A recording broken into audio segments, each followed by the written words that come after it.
News. A new study shows that suicide rates have gone up with the rise of social media. Social media arrives and then the violence follows. In a recent CDC study from 2011 to 2021, when social media use was booming, the percentage of teen girls who reported persistent feelings of sadness or hopelessness increased by nearly 60%. Look at this article. An average screen time of an adult is more than 7 hours, which is 2,555 hours a year. This means an average person is watching a screen for 3 months and 10 days a year. There is another one. An average teenager uses their phone for more than 9 hours and 50 minutes, which is 3,285 hours a year. This is nearly 4 months and 17 days a year. And another shocking fact is that kids under the age of 9 spend 9 to 11 hours on screens, which is 5 months a year. Nearly half a year, they are spending time on their phones. More and more often, we check our phones about 150 times a day. In this video, we're diving into the negative effects of social media. Stay tuned until the end to discover how you can break free from social media addiction. You won't want to miss it. First, we need to understand how we get addicted to something. An addiction is formed with these 4 elements: cue, craving, response, and reward. What is a cue? A cue is when you see the icon of Instagram or TikTok. That's why they make their logos so attractive. After that, you crave using social media to get entertained. Then you start scrolling to find a good, entertaining video, which builds tension in your body.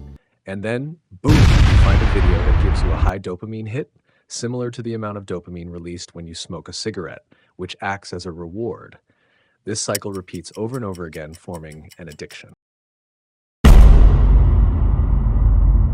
At the start of 2016, in a small town called Veles in Macedonia, an 18-year teenage boy discovers that he could make more money than his parents online by building fake news websites. We will call him Nolan. Nolan wrote tons of fake articles about the US elections. The articles were shared in huge numbers on Facebook, and the news got viral like a forest fire.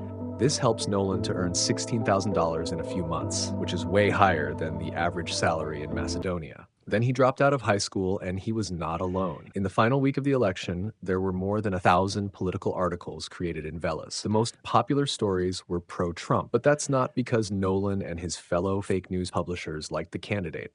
They just liked the money. Trump supporters shared this fake news across the entire America. Researchers tracked 30 million shares of pro-Trump stories on Facebook months before the election. But why were companies advertising on fake news sites?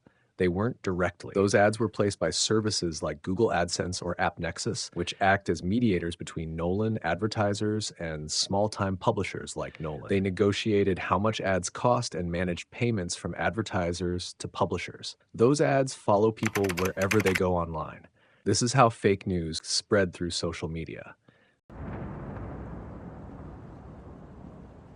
There is a quote attributed to the co-founder of Central Human Technology, Asa Raskin, that goes, "It's a little common to say now, but because we don't pay for the products that we use, advertisers pay for the products that we use. Advertisers are the customers. We're the thing being sold." Now let's understand business models of social media companies. These is what all companies dreamt of, to have guaranteed that if they place an ad, it will be successful. In order to get successful in this business, you have to have great predictions, and great predictions began with data. That's why we call data the king of the modern world. And how did they collect this data? By tracking you. They track every action you take on their platform or website carefully. Exactly what image you stop and look at, for how long you look at it. They know when you are depressed, when you are happy, when you are angry, with whom you are talking to. They know when people are looking at photos of your crush or your girlfriend. They know what you love, what you hate. In order to earn money by wasting your time and energy on stupid things, they squeeze your energy and time to earn money.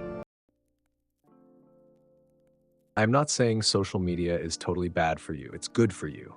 It connects you with the people you love. You can learn any skill on social media platforms like YouTube.